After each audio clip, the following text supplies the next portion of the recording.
Shalom saudara-saudara yang terkasih dalam Tuhan Yesus Kristus, selamat pagi. Renungan harian kita diambil dari Markus pasal yang ketiga ayat 1-6. Judul renungan kita pada hari ini adalah mental bersaing. Berbahaya sekali jika seorang memiliki mental bersaing karena iri hati dalam hidupnya. Dia tak segan-segan mencari kesalahan orang lain dan berusaha untuk menjatuhkannya agar dirinya tetap terlihat lebih unggul di mata orang lain. Di mana-mana mental bersaing seperti itu ada. Di dunia pekerjaan, bangku kuliah, bahkan pelayanan sekalipun. Kerjasama yang baik malah semakin terabaikan dan mulai tergantikan dengan aktualisasi diri yang tidak sehat. Gambaran itu juga mewakili keberadaan orang-orang Farisi dan para ahli Taurat yang selalu mencari celah untuk menjatuhkan dan membinasakan Yesus. Sekalipun ada yang dilakukan oleh Yesus adalah hal yang berguna, tetaplah mereka menganggap itu adalah kesalahan besar. Perkataan sindiran terucap dari mulut Yesus. Manakah yang diperbolehkan pada hari Sabat? Berbuat baik ataukah berbuat jahat? Menyelamatkan nyawa orang atau membunuhnya? Yesus mulai populer dalam pelayanan dan dia membawa dampak baik bagi masyarakat. Inilah yang membuat orang Farisi dan ahli Taurat iri padanya. Hendaklah ini menjadi teguran bagi setiap orang percaya. Terkadang fokus pelayanan untuk memuliakan nama Tuhan mulai kabur karena kita melihat ada orang yang lebih dipakai Tuhan daripada kita. Kita sulit bekerja sama dengannya karena pikiran kita mulai fokus pada diri sendiri yang ingin dihormati orang lain. Dalam pekerjaan sekalipun, prestasi seorang tidak membuat kita semakin bangga dan belajar dari dia. Mari kita memiliki sikap yang bekerja sama dengan sehat dan bukan dengan mental persaingan. Oke, mari kita lihat pembahasannya ya. Apakah sebenarnya yang orang cari ketika mereka datang ke rumah Tuhan? Oke, Markus pasal yang ketiga ayat 1-6. Kemudian Yesus masuk ke dalam rumah ibadat. Di situ ada seorang yang mati sebelah tangannya. Mereka mengamat-ngamati Yesus kalau dia menyembuhkan orang itu pada hari Sabat, supaya mereka dapat mempersalahkan dia.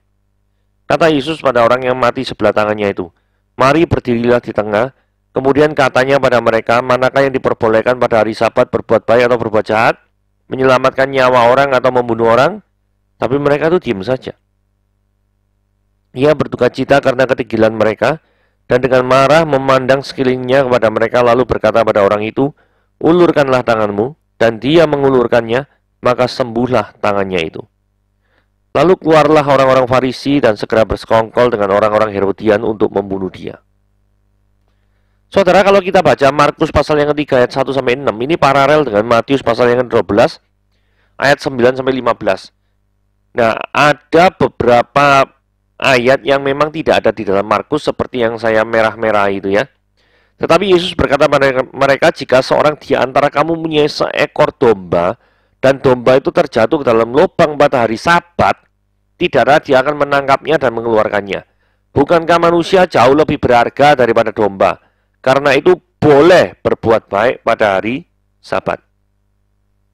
Ini yang tidak ada gitu ya. Dan pertanyaan ayat 10 nih, bolehkah menyembuhkan orang pada hari Sabat? Itu di ayat yang kedua itu tidak ada. Mereka cuma ngamat-ngamati kalau dia menyembuhkan. Sedangkan di ayat yang 10 ini ada pertanyaan seperti ini. Gitu ya. Jadi ada perbedaannya seperti itu. Tapi untuk memperlengkapi kita untuk mengerti cerita seperti ini lebih komplit gitu ya. Nah, mari kita lihat satu-satu ya. Kemudian Yesus masuk lagi ke rumah ibadat. Apa arti pentingnya ketika kita membaca teks ini? Saudara, kalau kita pergi ke rumah ibadah ya, sebenarnya siapa sih yang kita rindukan? Tujuan kita yang paling dalam ketika kita pergi ke rumah ibadah itu apa? Saudara, di ayat 1 Yesus ada dan pergi ke rumah ibadat. Apakah benar kalau kita tarik ya dalam kehidupan kita sehari-hari ya, bahwa kerinduan kita yang terdalam ketika kita beribadah atau datang ke rumah ibadah, entah itu onsite atau online gitu ya, adalah bertemu dengan Tuhan secara pribadi? Karena terkadang motivasi seseorang untuk datang ke gereja atau rumah ibadah itu macam-macam ya. Kadang ketemu teman, kadang cari pacar karena lama tidak ada tunangan, atau pacar, kan orang berpikir gini, kan lebih baik bener toh cari daripada gereja, daripada cari di tempat dugem misalkan seperti itu. Ya memang, tapi pencarian itu bukanlah menjadi tujuan utama. Tujuan utama haruslah apa nih? Bertemu dengan Yesus secara pribadi. Ternyata di dalam rumah ibadah, kalau kita lihat, ada juga orang-orang yang bermasalah. Dalam hal ini digambarkan sebagai orang yang mati sebelah tangannya. Nah, ini masalah nih. Jadi ada orang yang mati sebelah tangannya. Gereja itu memang kumpulan orang-orang yang berdosa. Bedanya apa sama orang berdosa yang di luar? Bedanya adalah kumpulan orang-orang berdosa yang dipanggil oleh kasih Kristus untuk kumpul dan ibadah bersama. Bedanya seperti itu. Jadi sama-sama orang berdosa, pasti ada permasalahan. Memang nggak dijelaskan ini, orang yang mati sebelah tangannya ini, apakah mati, tangannya itu mati karena keberdosaannya dia, ataukah dari lahir. Nah, di sini nggak dijelaskan. Tetapi yang jelas di dalam gereja, jangan pernah berharap gini ya. Ada orang, waduh, pengen ke gereja ketemu orang baik-baik apa gitu-gitu. Yo, di gereja juga ada orang yang bermasalah, gitu ya. Jadi, terus kemudian karena ketemu orang yang bermasalah, maka kita undur cari gereja lain. Anda pindah gereja lain pun juga ada orang yang bermasalah. Nah, kalau prinsipnya setiap kali ketemu orang bermasalah pindah, ya selamanya pindah-pindah terus. Saudara, ingatlah panggilan Tuhan bahwa kita itu dijadikan garam dan terang dunia. Kalau kita dijadikan garam dan terang dunia, itu artinya kita harus apa sih, saudara-saudara? Kita harus nggak boleh lari dari kenyataan kan. Harus mendatangi dan memberikan pengaruh pada orang tersebut. Fokus manusia itu kadang-kadang berpusat pada permasalahan yang ada. Tetapi kalau Anda mendekat pada Tuhan, maka fokus manusia adalah kepada Tuhan yang adalah sumber dari segalanya. Oke. Nah, sekarang kita lihat ayat 2 ya. Mereka mengamat-amati Yesus. Kalau dia menyembuhkan orang itu pada hari Sabat, mereka mempermasalahkan dia. Saudara, kita perlu tahu ya, siapakah mereka ini yang dimaksud ya. Informasi dari ayat 6 memberitahukan kita bahwa mereka yang dimaksud adalah orang Farisi. Ayat 6 mari kita baca ya. Lalu keluarlah orang-orang Farisi dan segera bersekongkol dengan orang-orang Herodian untuk membunuh dia. Berarti mereka yang disinggung di sini yang sedang mengamat-ngamati Yesus ini adalah orang Farisi yang notabene adalah orang beragama. Nah, motivasi orang Farisi masuk ke dalam rumah ibadat ini untuk cari kesalahan. Jadi ada orang yang datang ke suatu gereja dengan tujuan untuk mencari kesalahan gereja tersebut. Ini motivasi nggak murni. Saudara, yang saya mau klarifikasi gini ya. Bedakan antara pergi ke gereja untuk beribadah kepada Tuhan dan pergi ke gereja dengan tujuan untuk observasi. Ini dua hal yang berbeda. Saudara, jikalau memang saudara mau observasi dalam gereja tertentu, misalnya mau meneliti apa gini gitu, Anda tidak boleh campur adukan itu dengan beribadah kepada Tuhan. Saya pernah lakukan kalau misalkan saya suka perbandingan aliran, aliran X, aliran Y gitu, modelnya seperti apa. Saudara beribadah dulu di hari Minggu itu memang di gereja di tempat di mana saudara beribadah. Nah, tentang setelah itu Anda mau observasi di gereja tertentu, ingin membandingkan, di hari itu Anda ke gereja tertentu itu bukan ibadah tapi observasi. Nah, ini tidak masalah, karena Anda sudah ibadah terlebih dahulu. Tapi jangan sekali-kali mencampurkan antara observasi dengan ibadah pada saat yang bersamaan. Karena motivasi Anda itu terpecah belah. Itu ya. Mengerti maksud saya ya? Nah, yang menariknya adalah gini. Orang Farisi ini pergi ke rumah ibadat dan disebutkan mengamat-ngamati Yesus. Jelas ya? Mengamat-ngamati Yesus. Berarti menjadikan Yesus itu sebagai fokus perhatian utama. Mengamat-ngamati kok. Gitu. Tapi fokus perhatian mereka itu bukan pengen tunduk kepada Yesus. Tetapi mereka tuh mencari kesalahan. Ini beda ya. Jadi kalau misalnya ada orang, apa fokus perhatian kita ketika kita beribadah kepada Tuhan? Oh, aku mencari Yesus. Nah, mencari Yesus yang seperti apa? Mungkin orang zaman sekarang, enggak lah kalau mencari Yesus dengan tujuan untuk cari kesalahan-kesalahan buat apa. Tapi biasa nih orang cari Yesus untuk apa? Untuk keuntungan diri sendiri. Jadi pengen pokoknya kalau beribadah kepada Tuhan itu ada imbalannya. Aku berdoa supaya aku sehat. Aku berdoa supaya aku diberkati. Aku berdoa supaya aku dapat rezeki dan lain sebagainya. Jadi fokusnya itu hanya untuk diri sendiri terus. Terus-terusan fokusnya seperti itu. Tapi mengatasnamakan Tuhan. Nah, ini adalah sebabnya kenapa di slide ini saya kasih judul Mencari Yesus dengan motivasi yang keliru, yang tidak murni. Saudara, ingatlah Matius 6 ayat 33 ya. Tetapi carilah dahulu apa? Kerajaan Allah. Dan semuanya itu akan ditambahkan kepadamu. Saudara, cari dulu kerajaan Allah. Cari kebenaran yang terlebih dahulu. Itu adalah fokus kita. Jangan seperti orang di Yohanes pasal 6 yang 5 roti 2 ikan. Begitu mereka mendengar khotbahnya Yesus tentang adalah roti hidup dan lain sebagainya, mereka tidak ngerti. Mereka semburat meninggalkan Yesus. Karena mereka datang kepada Yesus hanya untuk dapat makan gratis. Nah, ini yang perlu diperbaiki. Ya. Saudara, di dalam Markus 3 ayat 3 dan Matius 12 ayat 10 ini paralel ya. Karena Matius 3 ayat 3 ini langsung Yesus ngomong gini. Kata Yesus pada orang yang mati sebelah tangannya itu, mari berdirilah di tengah. Nah, sebelum Yesus mengutarakan kalimat ini, itu di dalam Matius 12 ayat 10 dikatakan, di situ ada orang yang mati sebelah tangannya, mereka bertanya kepadanya. Mereka itu adalah orang Farisi tadi loh. Bolehkah menyembuhkan orang pada hari Sabat? Nah, mereka itu ada konsep nggak boleh nyembuhin orang. Mereka itu pengen cari gara-gara terhadap Yesus. Buktinya apa? Maksud mereka ya supaya dapat mempermasalahkan dia.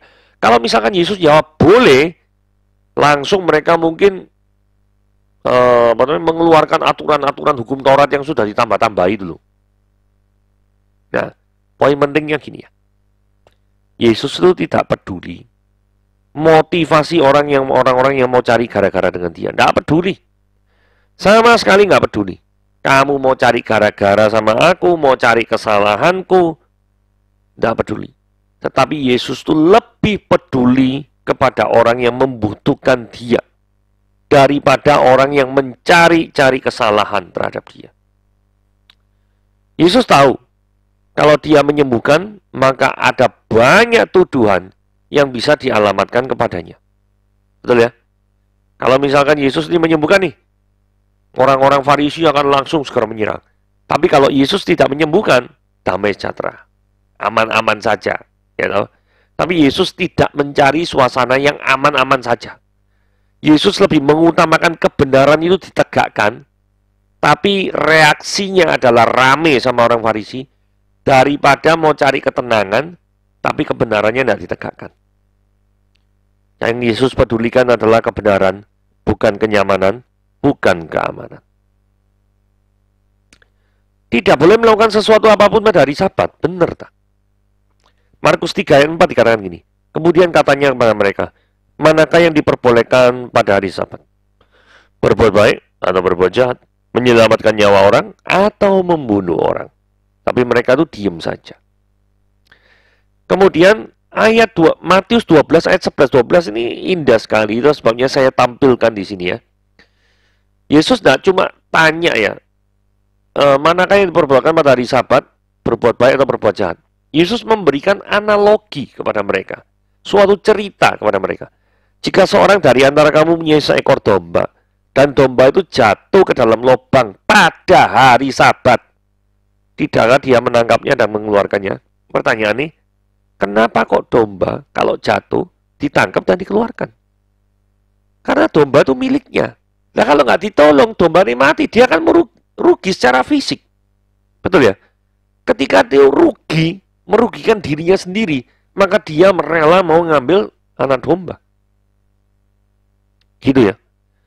Tapi kalau misalnya Yesus memberikan analogi, ngomong gini, ayat 12, bukankah manusia jauh lebih berharga daripada domba? Pasti dong, pasti.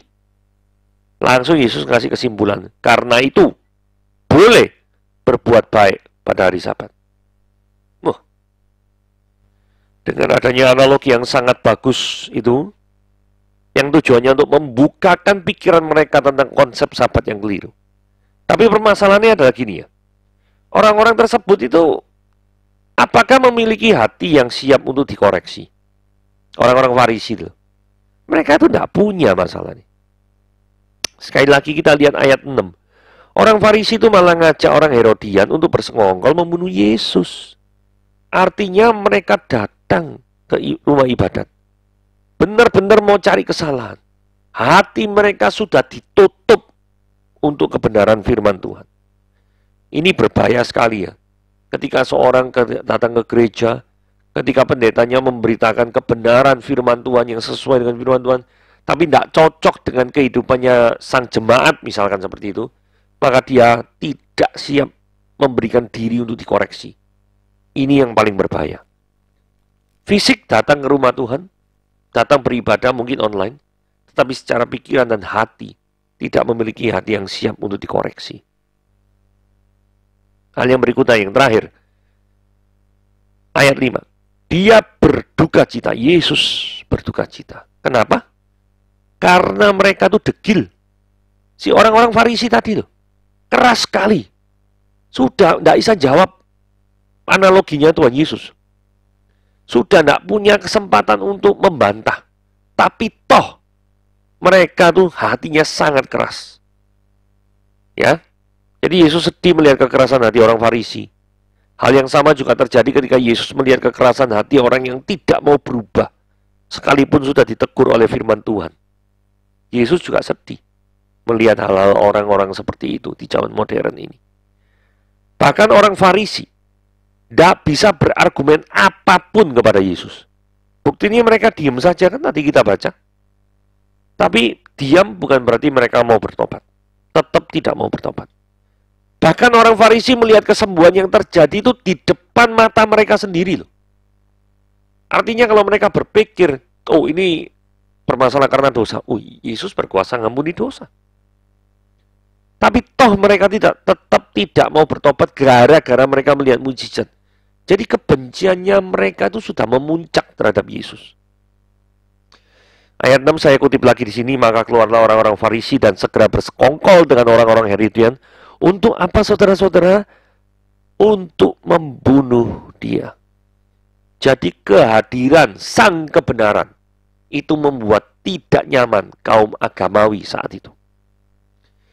Saudara, apakah kehadiran Yesus membuat hidupmu tidak nyaman?